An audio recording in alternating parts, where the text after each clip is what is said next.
podium microphone for Friday's briefing, August 27th. Mic check, 1 2 1 2 1 2. Audio check, check, check, check, check. 1 2. We're good. Good. All righty. Thank you, sir. No problem.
She's not come over.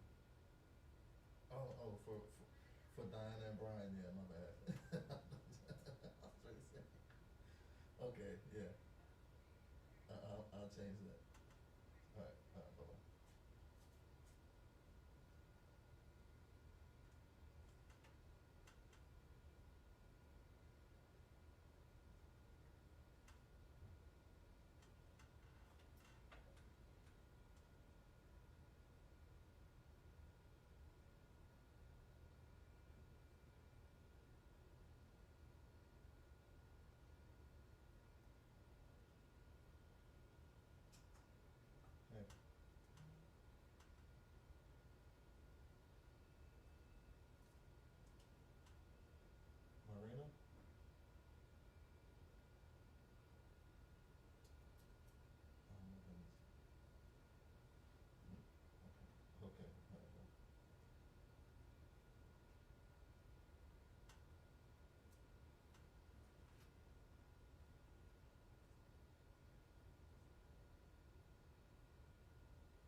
still in the line?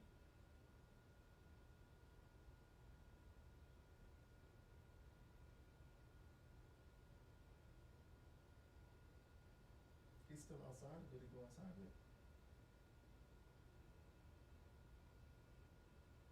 Oh my God, that's a long time to be outside in the heat.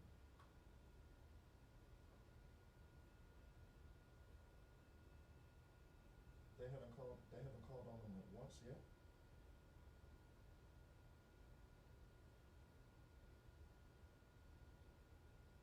Wow.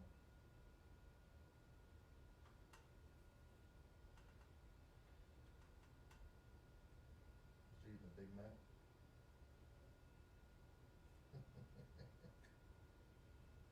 Mm-hmm. That's all right. This was second Big Mac today.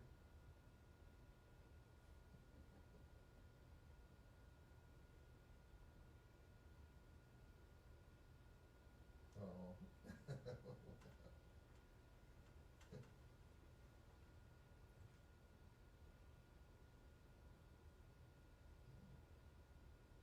That's good.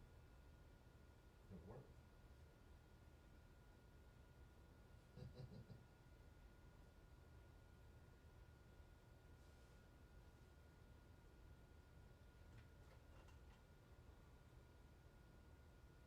Well, I'm waiting for the briefing. It was supposed to start at 2 o'clock. Then they changed it to 2:30, and I'm still here.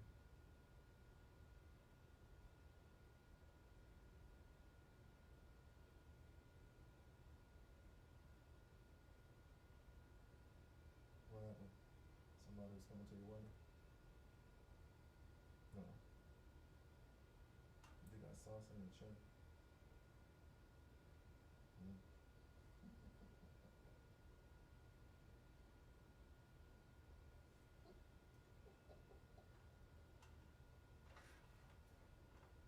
That, that would have been funny.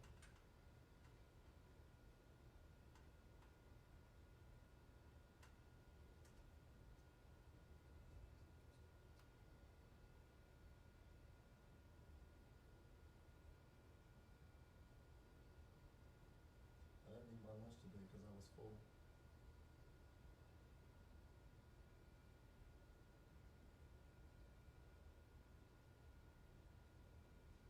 from a big breakfast. From a big breakfast. Yeah, I had some meat tamales.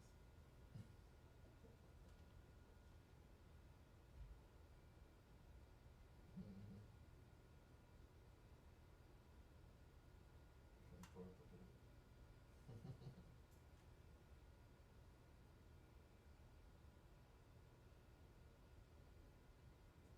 I'm gonna eat after the briefing.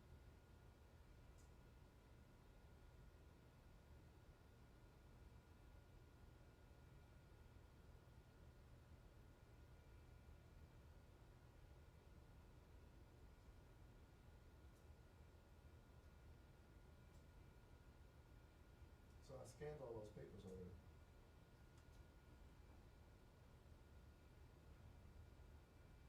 The ones you gave me. I made 2 copies of each.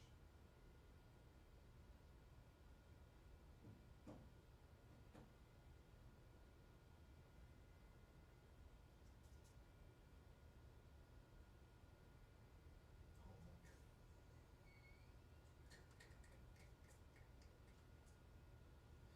Yeah, it's crazy.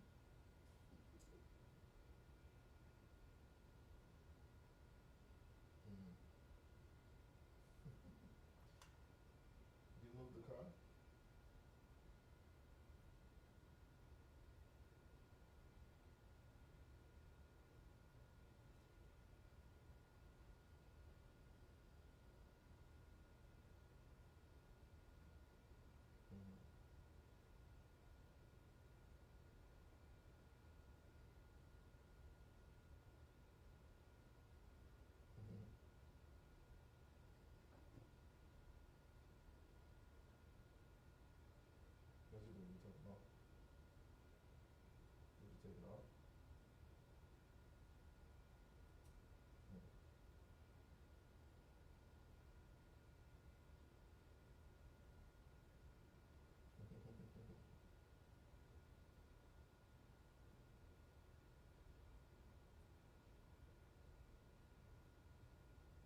still don't understand why we did that.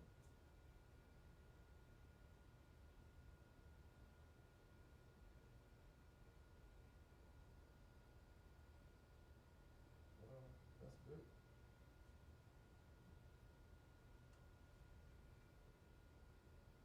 But ain't nobody worried about that part. It's the other part.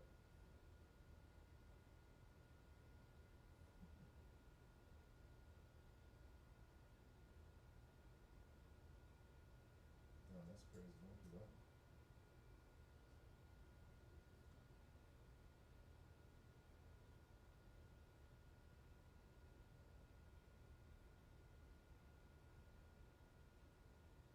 That's good.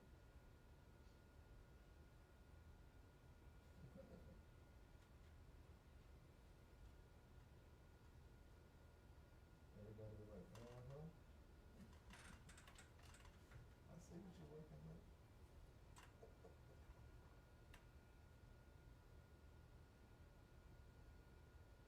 Mm. Hey, so the 13 documents that Flora sent me, I can't print those.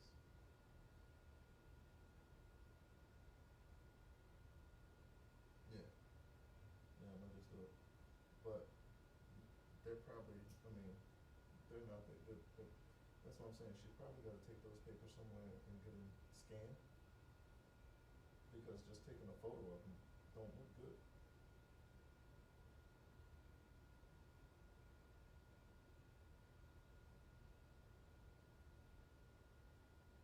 Yeah, that's what I'm saying. So that's why it'd be better if she scanned them. She just gotta go to FedEx Kinko's somewhere.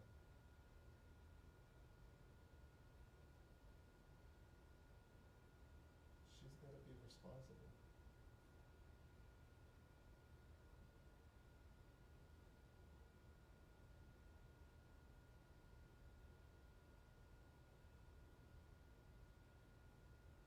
Mm.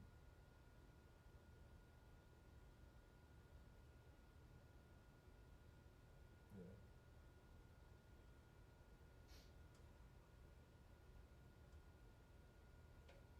The more you walk, the better it'll be.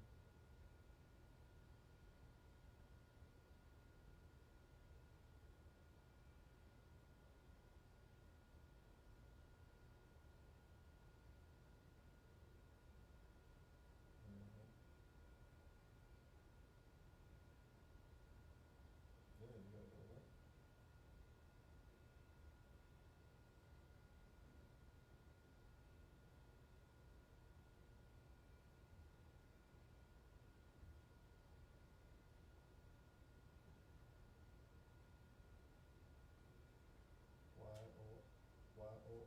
Yorkie.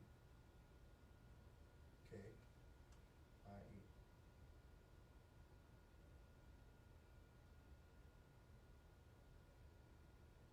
Which one? No, one O. One O. Y-O.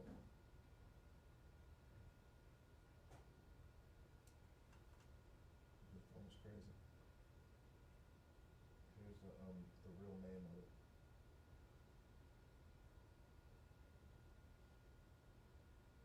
Oh, you said Floyd's been living there since 2019, but on the lease thing it says 2020. So maybe it's because of new.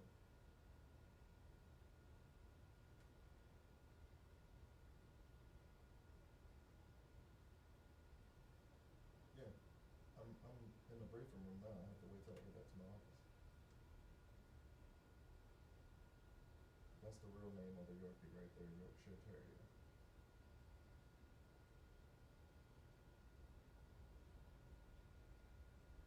And then you can sit any of the seats that are not taken between 6 and 12.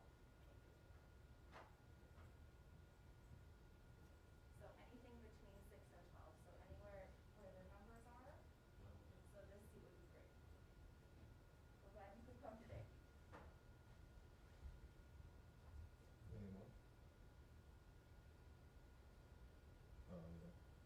You could get a printer. If you get the printer that I have that has a scanner with it.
take a number or something?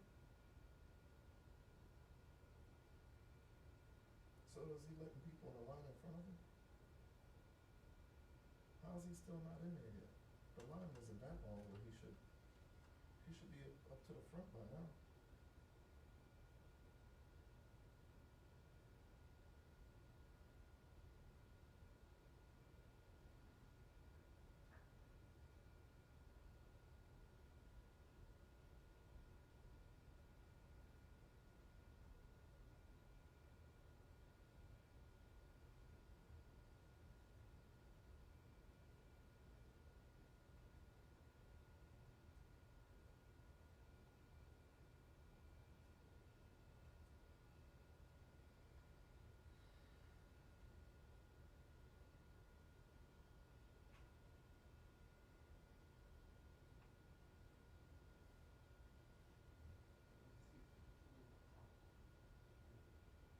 We don't know, but probably after the White House briefing ends.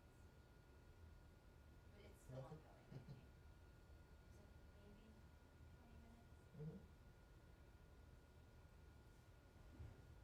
Okay. You can't say nothing.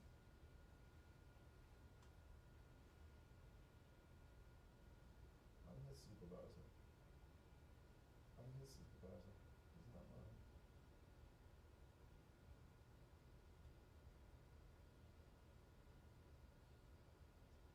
Yeah and no. I'm in the position now, but when they put the paperwork in to temporarily pay me for the position, they said they have to offer it to everybody else in the office as well. So we have to rotate for a while. Because they're in the same grade that I am. And they said they think that's the fair thing. So my supervisor upset about that because he's like, no one else qualifies and I don't want them to be. I But always base it off they White said House briefing. to stop people from complaining, that's what we have to, that's the policy. So, and then when they, but still when they open it up to hire someone, I'm gonna be the one, cause my friend just became the director Yeah. of our whole office, so she's Well, the that big was boss. Tuesday also, because Biden's speech went from like noon to like. But I'm qualified for it anyway. Yeah. So I asked him, I said, so who's gonna start writing up all the papers and all that stuff? When they're in a position, are they gonna have to do the writing? He's like, yeah. I was like, alright, good. Cause when they're in this position, I'm not gonna be writing for them. Yeah. Yeah. No, I know, right? Cause that's what one of my friends said. He said, cause I help them too much.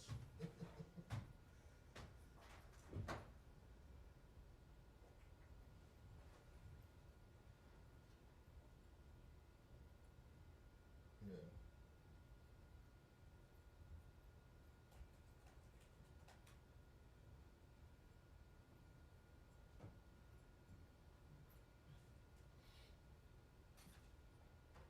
Yeah, that is true.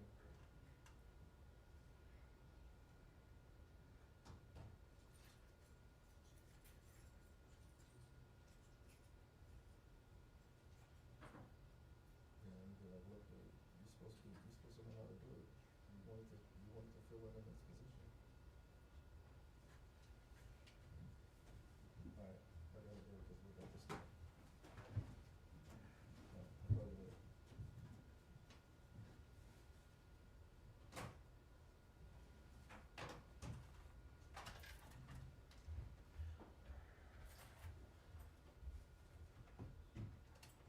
So, Friday feels like Monday.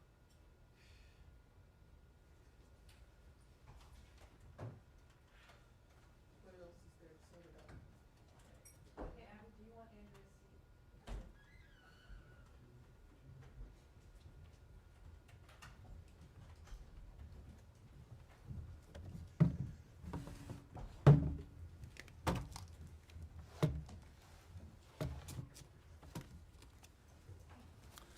Good afternoon. Before we move to today, let me just say a few more words about yesterday. This is a sentiment you heard from the Secretary, but I also think it is one that bears repeating. In most U.S. embassies around the world, the first American you see upon entry and the last upon exit is a U.S. Marine. Wherever the Secretary travels, there is one group he always meets with, and that's the Marine Security Guards. They are constant sentries. They are our partners around the world. It is not an overstatement to say that we could not conduct our work globally were it not for our Marine counterparts and the U.S. military more broadly. Yesterday's news was wrenching. It was wrenching for every single American, but it was especially acutely felt by many people here. The deaths of these service members, as well as the tragic loss of life on the part of so many Afghans seeking nothing more than security and opportunity, is something on the hearts and minds of everyone here. It was a dark day, but our service members, alongside our diplomatic personnel, of course, have been back at it again today. They are guarding the facility in Kabul. They are facilitating the most noble of missions. That is the effort to bring to safety American citizens as well as our Afghan and international partners.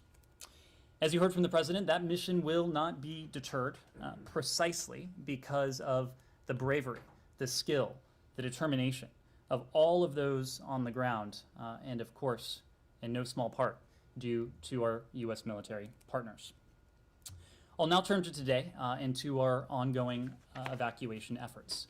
As you've heard, from 3 a.m. Eastern on August 26th until 3 a.m. Eastern on August 27th, a total of approximately 12,500 people were evacuated from Kabul.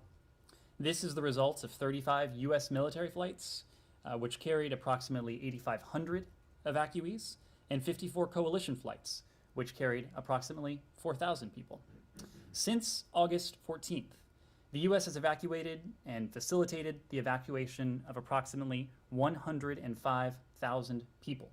Since the end of July, we have relocated approximately 110,600 people. Of those evacuated since August 14th, we have brought to safety at least 5,100 U.S. citizens and likely more. Within the last day, more than 300 additional Americans were evacuated. There are approximately 500 American citizens we are currently working with who want to leave and with whom we are communicating directly to facilitate their evacuations. Thanks to an ongoing, aggressive outreach campaign that consists of multiple outbound messages per day by phone, by text message, by email, and other tools, we are communicating with several hundred American citizens who have not yet determined whether they want to leave for various reasons.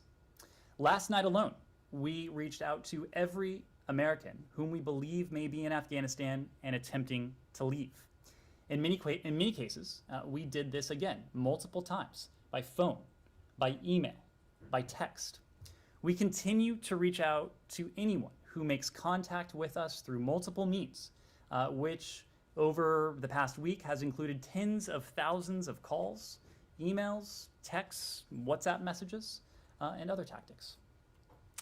Finally, before I take your questions, let me give you an update on the evacuation of our locally employed staff. We absolutely, as we have said, have a responsibility to these individuals who have worked with our colleagues on the ground in Kabul, and we are grateful for their commitment and dedication to the United States. I can now confirm that the vast majority of our locally employed staff and their immediate family members have been evacuated or are currently on the grounds of the Hamid Karzai International Airport. We are actively working to evacuate remaining staff, and we have been in direct contact with them. These employees have served the United States.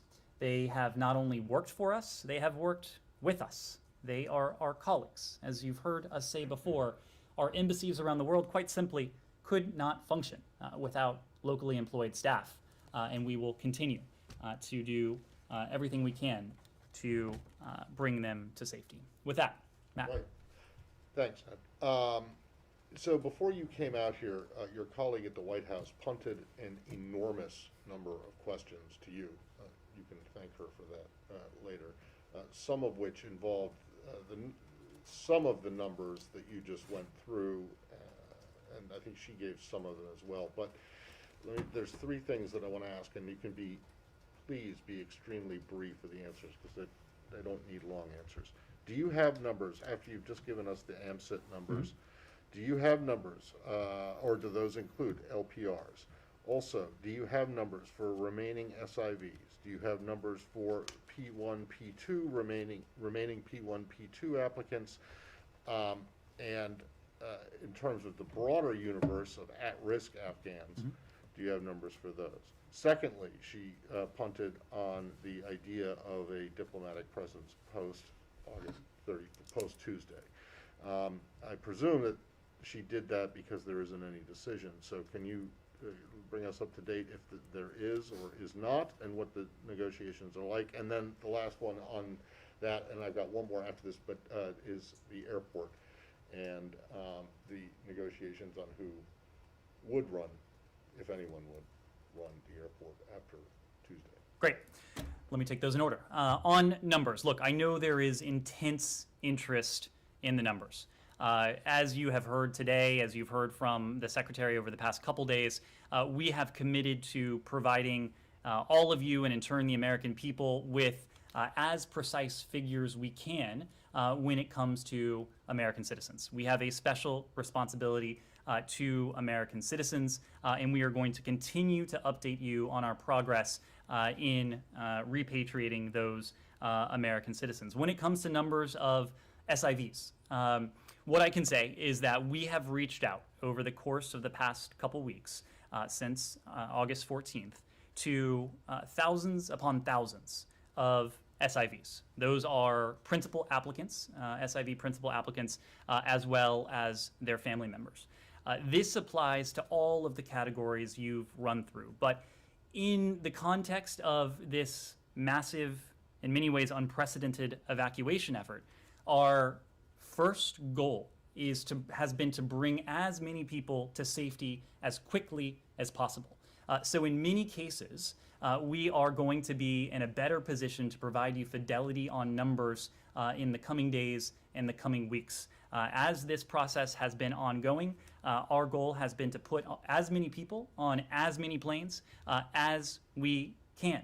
And the accounting we'll be able to do in more detail, I would expect, in the coming days. But SIVs, we have reached out to thousands upon thousands. When it comes to legal, lawful permanent residents, we have messaged to LPRs in Afghanistan since August 14th, when we provided specific instructions to American citizens, and also provided an opportunity for LPRs to indicate their interest in relocating to the United States. So again, we don't have precise figures to provide on that right now. I would offer the same when it comes to the other categories, P1s, P2s. As I just said, we have safely moved the vast majority of our locally engaged, locally employed staff members to the Kabul airport. Okay. And on the negotiations over both a possible ongoing, continuing diplomatic presence after Tuesday and the airport, is there anything new there? So on either? I will say a couple things on the diplomatic presence. There are a number of issues implicated in a decision like this. First and foremost on our minds, and this is always the case, but it is acutely the case after yesterday, is the safety, is the security of the Americans who would be part of that mission. The Secretary of State, the President of the United States, and this full team wants to be confident that our people serving overseas, diplomats, service members, others, are in a position to operate as safely and securely as possible. And so that is a big piece of business. We are also discussing these broader issues with a range of our international partners. Again, this is not just a question that the United States will have to decide for itself. Every country around the world will need to make a sovereign decision about any diplomatic presence in Kabul, in Afghanistan, going forward. I'm asking about the United States. I'm not Yep. asking about any other. Well, but I'm telling you, we are coordinating with our international partners, again, to share ideas, to ensure that we are sending the appropriate signals and messages to the Taliban. The Taliban, who, by the way, have been quite clear and quite open in the fact that they would like other countries to retain their diplomatic missions. They said, a spokesperson said the other day, we appreciate that the embassies that remain open and didn't close, we assure them of their safety and protection. This gets back to the point that the Taliban have self-interest here as well. The embassies that remained open are like the Chinese and the Russians. So Well- they're not exactly yours. So anyway, basically there's no decision. We do Right. not have a decision Okay. to And then on the offer right airport- now, but it is something we are actively discussing, both with our partners and thinking about here as well. In the airport, those discussions still continue as well? Well, I know there's been intense interest in the airport, so let me just spend a moment on that. Yeah, maybe if someone else wants to hear all that, I just want to know if there's a decision. Yes or no? No? There, excuse me, a Who's decision. gonna run it, on who, if anyone, is gonna run it afterwards? So Matt, I'm, Someone else I'm wants to hear the Okay. whole thing, they can ask. okay. But I assumed as a journalist you might be interested in hearing the context here, but the point is that. I'm always interested in the context, but I'm not interested in hearing. Upon our departure, we will transfer the airport back to the Afghan people. So it is not for us to decide. We are undertaking. That's not what I'm asking. I'm just asking if there's been a decision made on whether, that you're aware of, that, and who is gonna run the airport, if anyone, after the 31st. Then the last thing, and I'll stop and won't ask another question at all. There was a briefing that was given to Hill staffers and members of Congress a little while ago, in which a senior Pentagon official, maybe he misspoke, maybe people misheard him, but said apparently that the U.S. does not believe that ISIS or Al Qaeda are a threat to the United States. Is that correct? Is that the administration's position? Matt, I have not heard that comment, so I couldn't. Well, regardless of whether you've heard it or not, is the administration's position now that ISIS and Al Qaeda do not present a threat to the United States? I would need to know more about the context of that specific quote, but let me be clear that this president has made certain, and he has made clear in no ambiguous terms, that we will continue to confront, using every appropriate tool, groups like Al Qaeda, groups like ISIS, any group around the world, wherever it is, that would potentially pose a threat to the United States and our people. Yes, Humira. On the airport, I don't know if you've seen, but just now there are a number of pictures and reports on Twitter from various accounts that Taliban units are moving into or towards into the Kabul airport. Have you seen that? Has the United States military seen that? Anything you can say? So my colleague at the White House was just asked about this as well. Yes. What DoD has spoken to is their retrograde planning, the fact that we certainly intend to complete our mission by August 31st. When DoD spoke, these pictures were not. This is just happening like the past half an hour. Yep. I don't have any response to that, but if there is any change in DoD retrograde operations or timing, they would need to be the ones to speak to that. Is there any reason to think that U.S. forces would not be at the airport through the end of the day on August 31st? Again, any timing operation when it comes to retrograde operations, the Department of Defense would need to speak to that.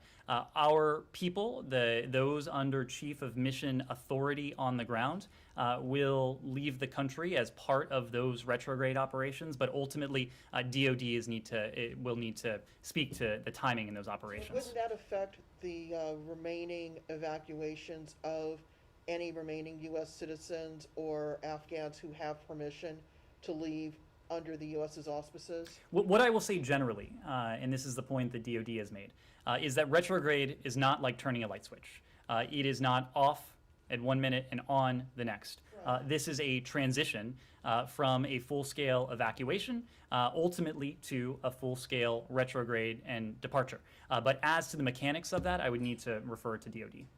Just want to continue a little bit on recognition and aid. So we're seeing that the reality is sinking with in Europe about Taliban, and they're accepting that they'll have to deal with the group. Where is the United States? Where is the United States on that? And I know that your focus is on the evacuation, but the urgent element of that is providing humanitarian aid. And since there is quite a bit of uncertainty about the airport as well, but you have expressed your commitment to provide the aid, so how exactly are you going to do it? And has the United States come to that decision that they will have to deal with the Taliban, not least because of humanitarian aid reasons? So first, on the issue of recognition, it is not unlike the question of any diplomatic presence going forward, in that it is something that we are in regular, constant contact with our allies and partners around the world to discuss. You referenced some statements from unnamed European countries. There have been actual formal communiques from including some of our closest allies in the world in the context of the G7, in the context of NATO, in the context of other fora and groupings that speak to a unified position on this. Does that mean you're aligned with their It with means their position? Because Merkel, for example, said it's a reality. We will have to deal with them. Is that where the United States is also? what you were referring to is a separate question from recognition, a separate question from conferring legitimacy. But what I will say is that these are questions that we are actively discussing with our European partners and well beyond. As I believe you've heard, our Deputy Secretary every other day convenes a group of nearly 30 countries, including NATO allies, but also including countries in the Indo-Pacific region, to discuss issues that are tactical and operational, but also strategic in terms of what any relationship with the future government of Afghanistan will look like. Let me try super specifically, Ned. Should the Taliban get the Afghanistan seat at UN? These are not questions that we're prepared to answer today. And we are not prepared to answer them today precisely because we have heard a range of statements from the Taliban. Some of them have been positive, some of them have been constructive, but ultimately what we will be looking for, what our international partners will be looking for, are deeds, not words. What we are going to be focused on and questions of any future diplomatic presence, any questions of recognition, any questions of assistance is follow through. Again, deeds, not words. Now, humanitarian assistance is a separate issue. And we have proven in contexts that are varied and really encompass the world, the globe, that we can maintain a humanitarian commitment to, in this case, the Afghan people, in ways that does not have any funding or assistance pass through the coffers of a central government. So that commitment will remain. I expect the United States will continue to be a very generous donor to the Afghan people. Over the course of the past 20 years, it's nearly $4 billion. It is $250,000. $250 million. We allocated just this summer, and the president just a few days ago allocated another $500 million to support internally displaced persons inside Afghanistan, Afghan refugees, and Afghans around the world who may be in need of assistance. Yes. Yes, if you follow up on the diplomatic presence, has the Taliban directly, explicitly asked the U.S. in your conversations to keep a diplomatic presence? And if yes, what assurances have they provided for the security, etc.? And also on the locally employed staff, you spoke about vast majority out or about to be out. Can you put any figure to about that, and how many are still not out or about to be out?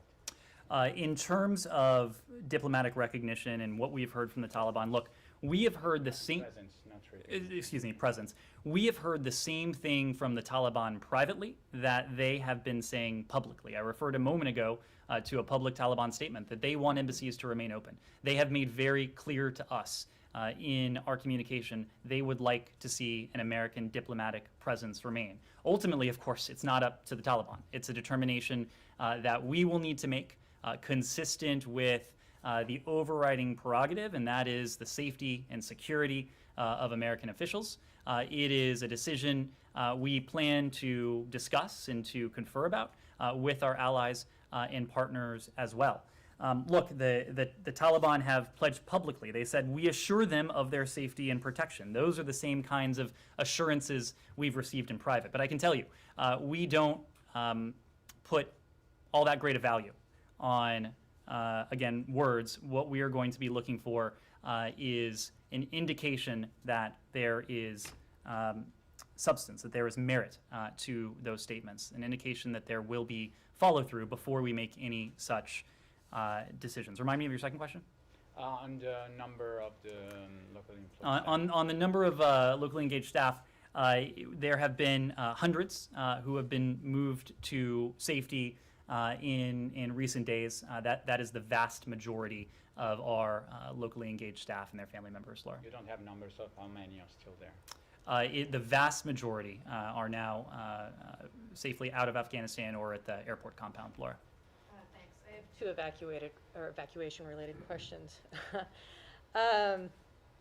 First off, there are reports that private planes are trying to fly into HKIA to evacuate some Afghans, but have been turned away and specifically told by the United States to not land.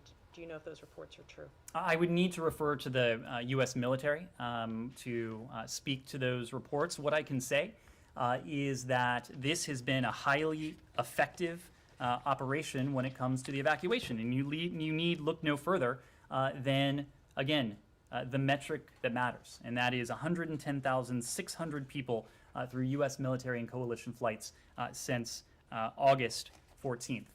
This is an operation that requires a great deal of coordination. It is an operation that requires a great deal of choreography.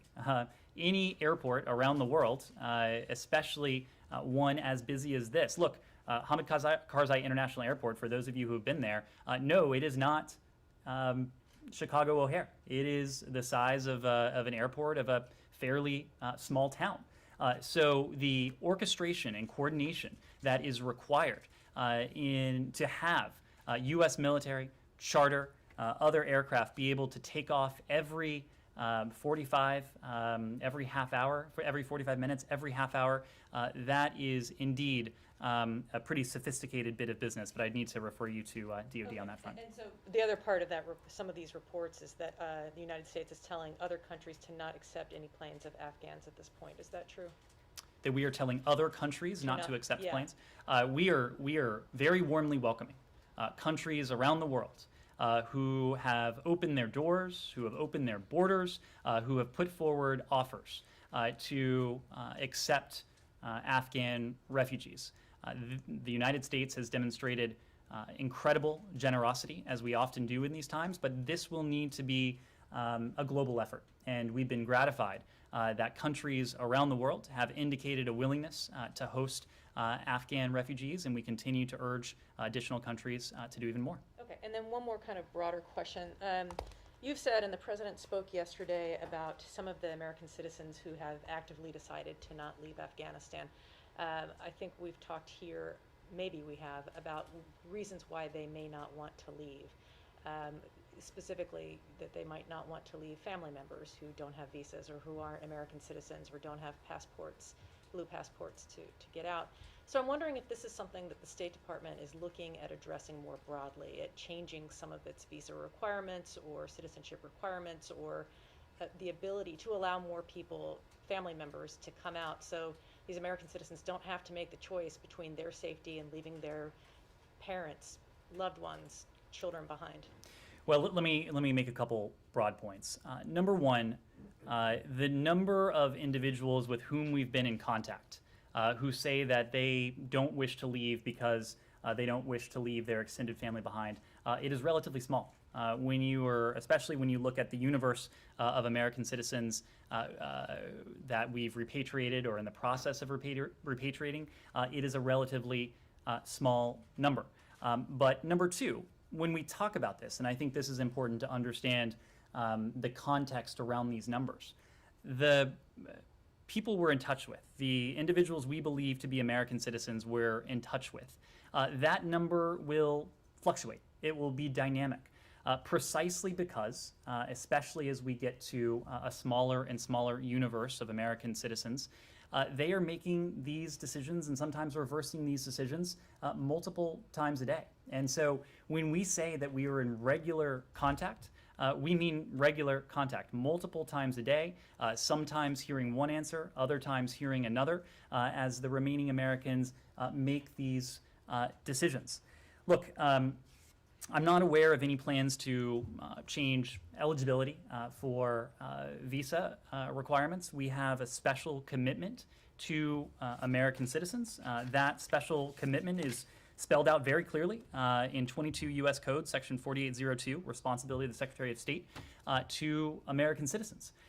What I will say, and the point that I think is relevant to this, is that our military operation will come to an end by August 31st. What does not have an expiration date is our commitment to any American who, for whatever reason, decides not to take us up on the offer of repatriation now, but who may come to us in days, weeks, months, or years to say, I want help, I want assistance leaving.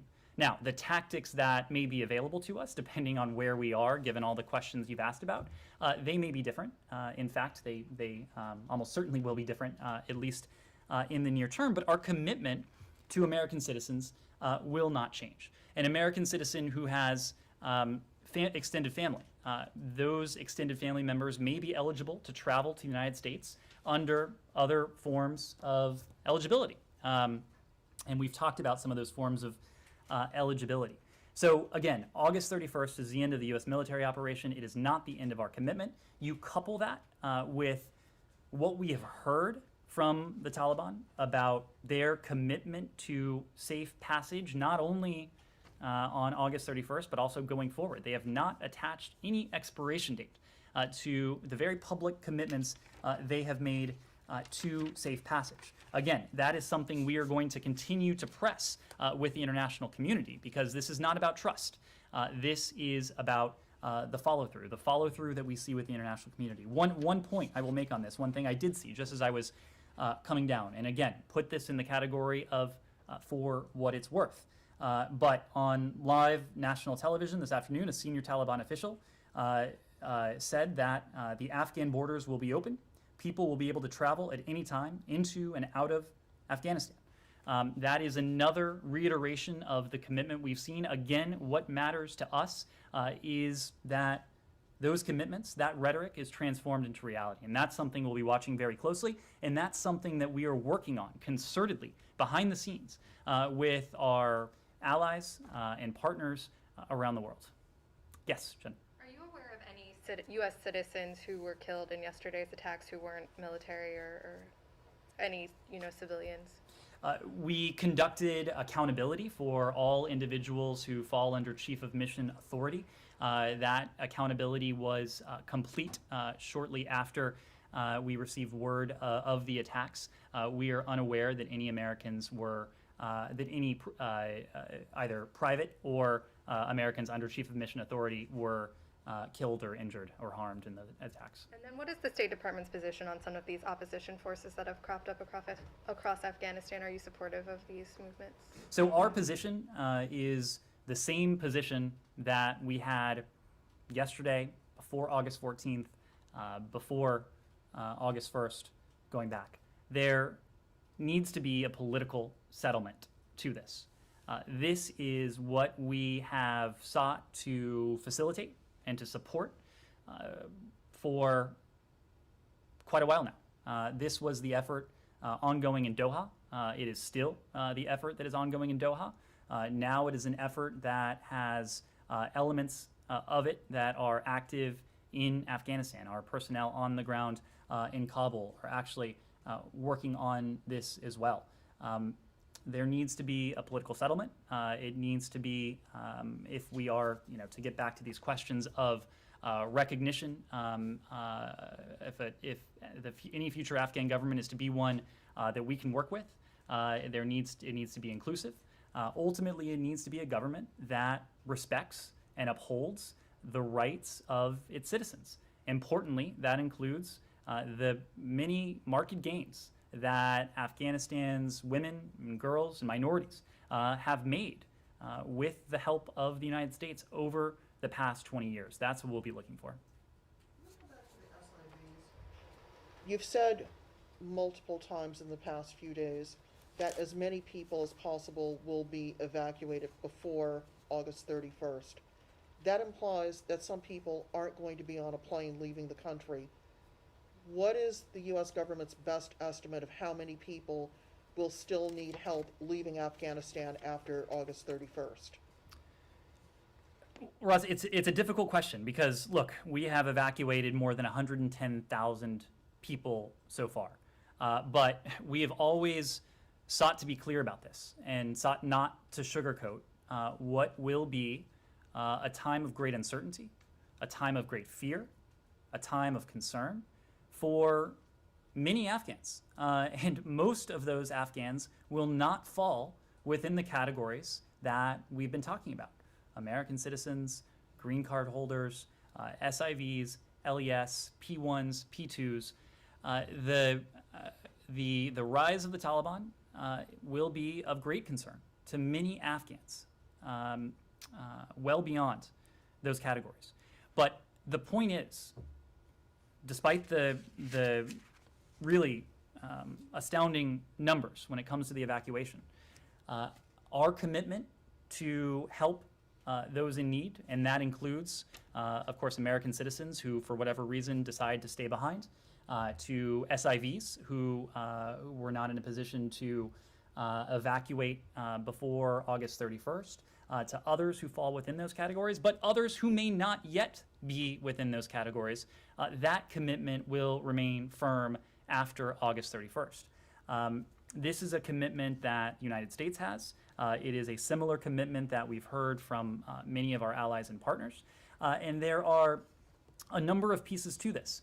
One important piece, are these commitments on the part of the Taliban to safe passage. Another important piece, is this business of the airport and our interest, the interest of the international community, but also the professed self-interest on the part of the Taliban to have a civilian airport that is open, that is functioning, that can be provide opportunity for Afghans who may wish to leave the country. That is important to us. That is why we are so focused on this and these questions right now, knowing that our commitment will not end, and knowing the sheer vast quantity of the number of Afghans who may seek to depart the country. But for those people who have not, for any number of reasons, not been able to get onto the airport campus, and to know that at some point in the next 24 to 48 hours that they will be on a plane, what guarantee can the U.S. government give to them at this point? They're very concerned that they're targets, that their families are targets, and that no matter what the U.S. is able to work out with the Taliban, that they may be killed in the interim, waiting for someone to help them leave the country. Well, again, we have brought to safety, together with our partners, more than 100,000 individuals. Many of these individuals were precisely in that position, fearing that were they to have stayed behind, they could be subject to intimidation, to violence, or worse, for what they've done, for the causes that they've espoused, the places that they've worked, or even, frankly, their gender. And so that is why we have worked so assiduously together with our partners, to effect this evacuation, the results of which speak for themselves. But look, you were right, and there will be many more Afghans who may wish to leave. Again, we have a special responsibility to a subset of those individuals, to American citizens who, or dual nationals who opt to stay behind, to SIVs who, for whatever reason, are unable to come to the airport at this time, to potential P1, P2 referrals.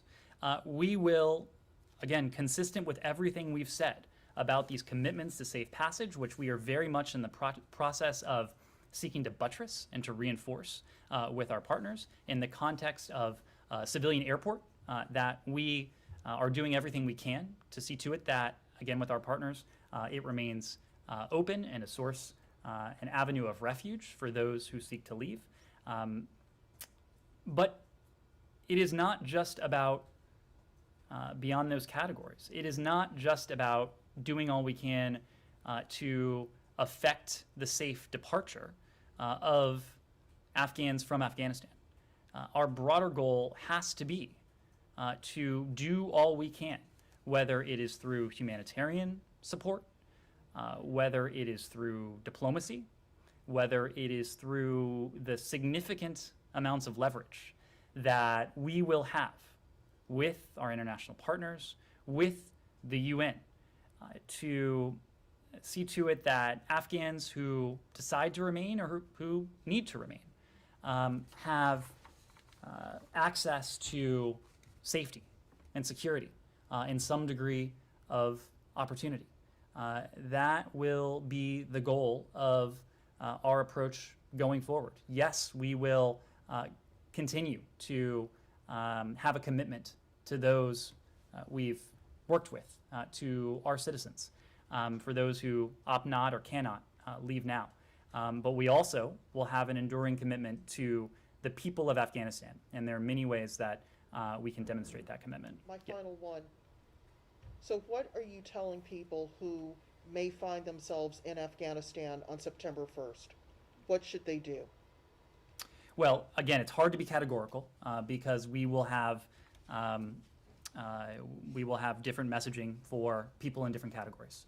Again, we have a special commitment to American citizens. It is precisely why we have urged them for months and months now to leave the country. It is precisely why, in the context of the security environment, that we are undertaking an unprecedented evacuation to see to it that we can bring them to safety. We have a commitment to our locally employed staff, and again, the vast majority of whom are either safe or on their way to safety. We have a commitment to SIVs, and that processing for those who are not past a certain stage yet will continue. That will continue past August 31st. It will continue past September 1st. But again, when it comes to the broader set of Afghans, many of whom will have some of the same concerns, will have some of the same fears that you've expressed. Our goal is to support them in every way we can. And just to be realistic about it, in many cases, that support will take the form of humanitarian assistance.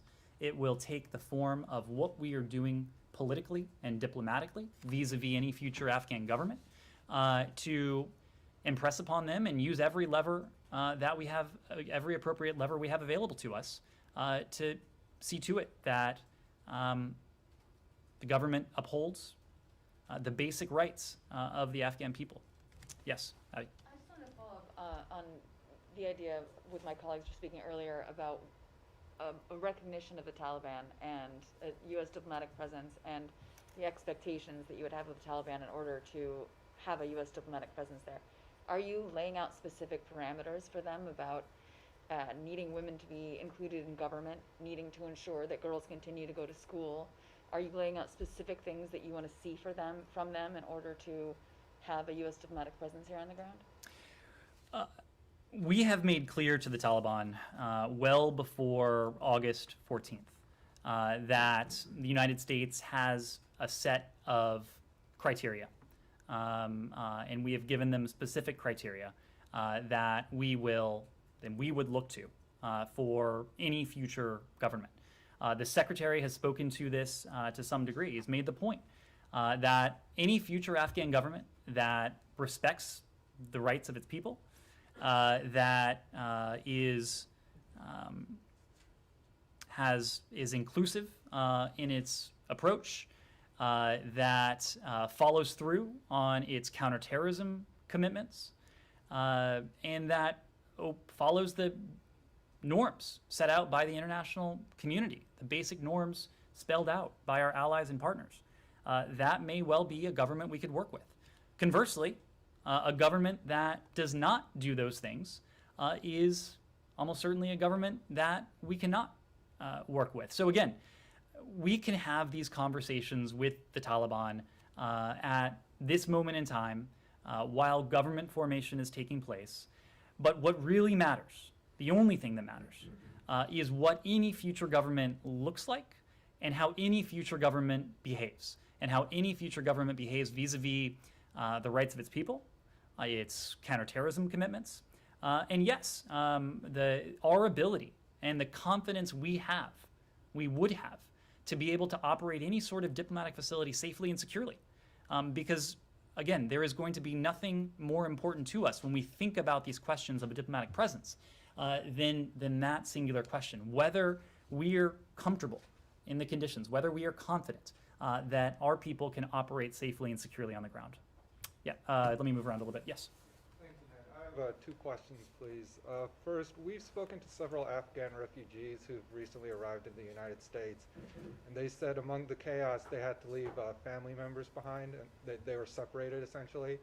Is the U.S. State Department working with any of these refugees who have arrived in the U.S. and said they've been separated?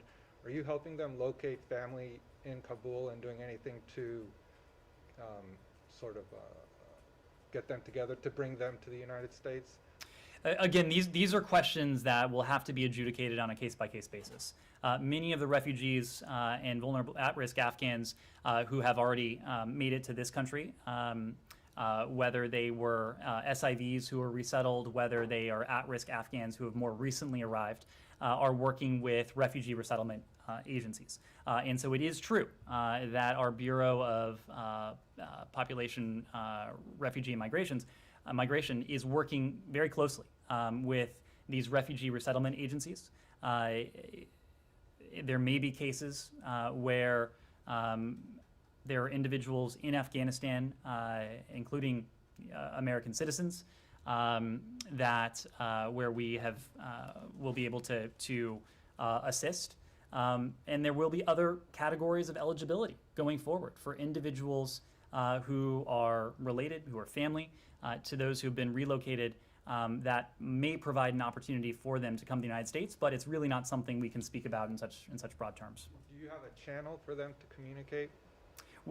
This department is in regular communication with the refugee resettlement agencies. We have personnel on the ground. When at-risk Afghans arrive here in the United States, we are in regular contact with the resettlement agencies thereafter. My second question has to do with security around the airport. Yesterday, General McKenzie said that the Defense Department is sharing versions of information with the Taliban, and there's some coordination on security. Does that coordination extend to members of the Haqqani network who are also providing security? No, it does not. The Taliban and the Haqqani network are separate entities. Yes? I wanted to ask about the reports that have come out about the U.S. sharing information from about Americans' names who are trying to get to the airport, other information, and their coordination with the Taliban. Can you speak to those reports? Are U.S. diplomats providing that level of detail to the Taliban? What I can say is that the idea that we are providing names or personally identifiable information to the Taliban in a way that exposes anyone to additional risk, that is simply wrong. Simply wrong. What we have developed, what we have been doing, we have implemented effective tactics. And again, you need only look at the evacuation metrics in recent days for a proof point of the effectiveness. But we have developed and implemented effective tactics to be in a position to facilitate the safe passage of individuals to the Kabul airport. That includes American citizens, it includes our LES, it includes SIVs, P1, P2. Again, I said just at the top of this briefing that now the vast majority of our locally employed staff are safely on the airport compound. These are individuals who one might expect the Taliban would seek to exact some degree of retribution, might seek to. But again, we have developed these tactics, we have implemented them effectively. It is also true, because of the fact that the Taliban is de facto in control throughout much of Kabul, that there is some degree of coordination, as you've heard from the military, as you heard from the president yesterday, that is required on their part. But the notion that we are just providing them with names upon names of individuals who may stay behind in Afghanistan or in a way that would expose anyone to additional risk, that is simply false. Can I follow up just really yeah. quick on what you just said regarding the Haqqani network? There are members of the Haqqani family who are in prominent positions now within the Taliban. So you're not in any way coordinating with the Haqqani network? And The Haqqani coordinating with network the Taliban? is a designated foreign terrorist organization. We are not coordinating with the Haqqani network. Yes. So after the 31st, U.S. military forces will leave.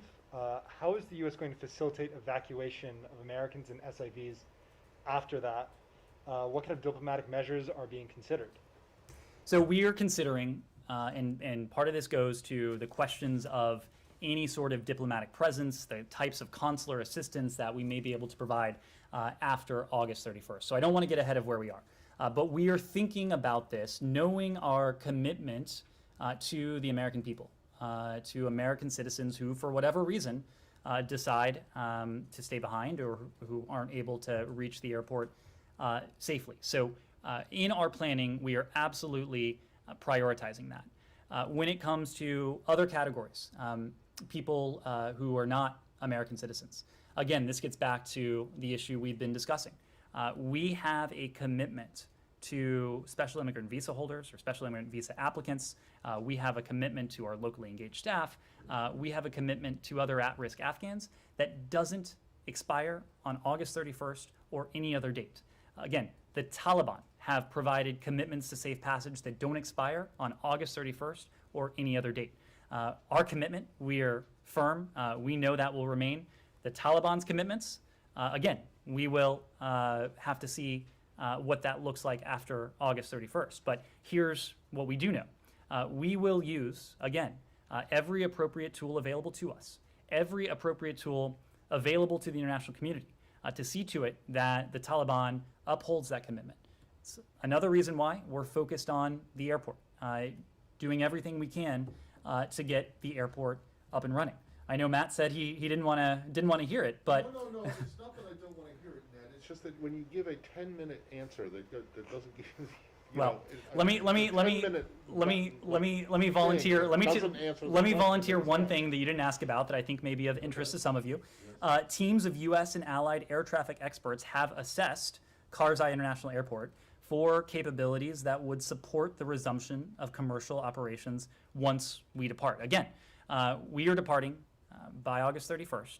Upon that date, we are essentially giving the airport back to the Afghan people, but we are working with all concerned parties to facilitate a smooth transfer of both the airport and the airfield, knowing how important it is to us, how important it is to the international community, and again, how important it is to the Taliban's own self-interest in much of what they would want to see happen. So can you explain then what the assessment was?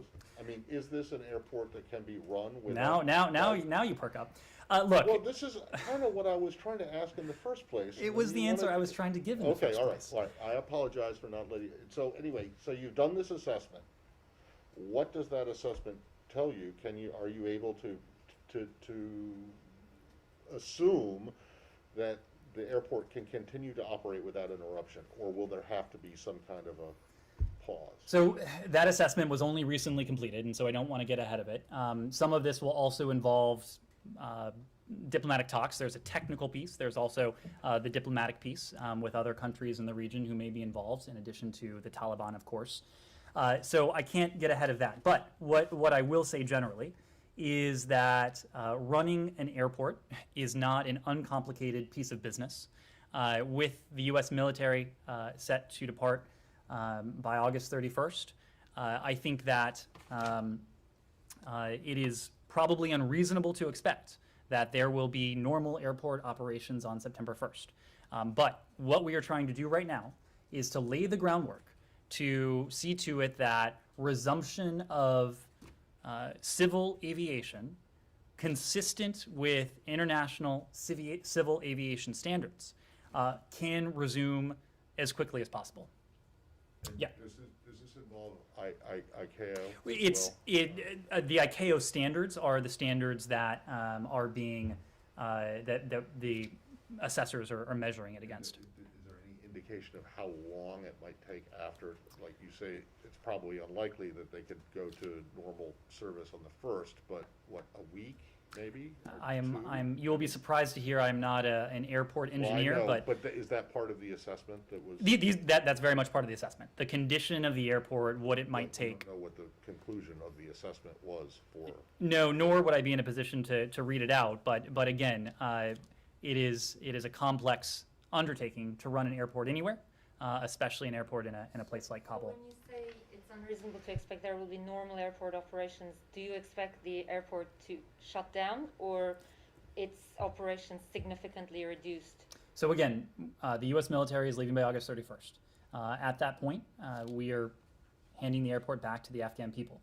What we are doing is trying to lay the diplomatic groundwork and the technical groundwork. What is that? What exactly is that though? Like, what are you bringing? Are you suggesting something to Taliban? Are you proposing something? There What have exactly do you mean by there have been groundwork? discussions. This is something we are discussing with the Taliban. It is something that other countries in the region are discussing with the Taliban. It is something that these assessors have in turn discussed with the stakeholders. So it is, again, just to reiterate, it is not up to us what happens to the airport after August 31st. But you have visibility into those talks. So do those talks with the Turks, private enterprises, Qataris look like there's going to be a decision before September the 1st?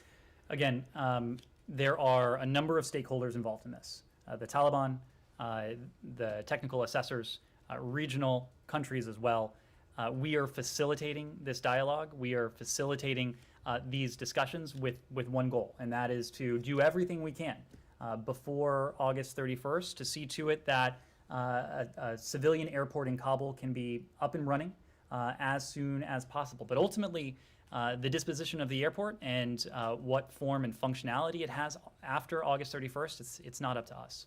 Yes? Saying you're handing the airport back to the Afghan people, are you not just handing it back over to the Taliban on August 31st and the U.S. military? Who's taking flight control? Are you shutting it down? Are you welding the tape? Like, what actually operationally is happening to it? I would need to refer you to DoD. That's a question of retrograde and tactics that are involved there. If I could quickly, following up on my colleagues' questions, understanding that you say you're going to be able to get American citizens out of the country post August 31st, are you giving them a go, no-go date for these evacuation flights that are ceasing? We have been telling them for some time now, sending them specific instructions as to when and where they should go.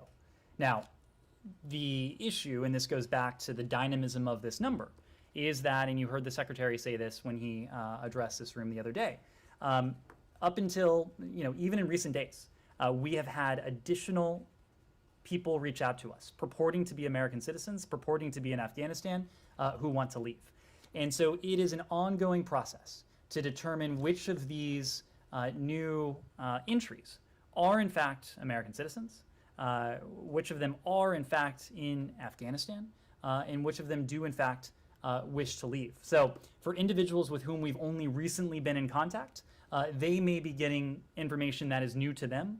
But when it comes to Americans we have who have been in our system for some time now, we have been communicating with them directly for a number of days, providing them precise and specific instructions as to when and how to reach the airport. Yes? So there's reports of SIVs who say they received contact from you guys saying to go to the airport, and then contact saying to actually not. So what's your message to them? Our message to them has been the same message that we are delivering to everyone. Do not go to the airport. You saw this sternly delivered by the U.S. Embassy the other night, just hours before the ISIS-K attack, instructing Americans who were at the airport to leave immediately. So our instructions to the SIVs, those SIVs who are eligible at this stage for relocation, has been consistent with the messages that we provided to American citizens, to locally engaged staff as well.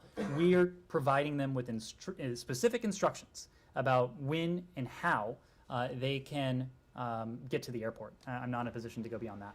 And what are the comments on the Taliban communicating with Turkey to potentially take charge of the airport with them? I'm sorry, I didn't hear that. With the Taliban discussing with Turkey about taking charge of the airport with them. What is the Taliban discussing with Turkey? What are your comments on that if Turkey starts taking over the airport? The Turks have been playing a constructive role in the airport for some time now. This was a topic of discussion between President Biden and President Erdogan when they met a couple months ago now. We appreciate the role that the Turks have played with Hamid Karzai International Airport. I know that President Erdogan addressed this in some public comments over the past day or so, and I would leave it at that. Thank you all very much. I appreciate it.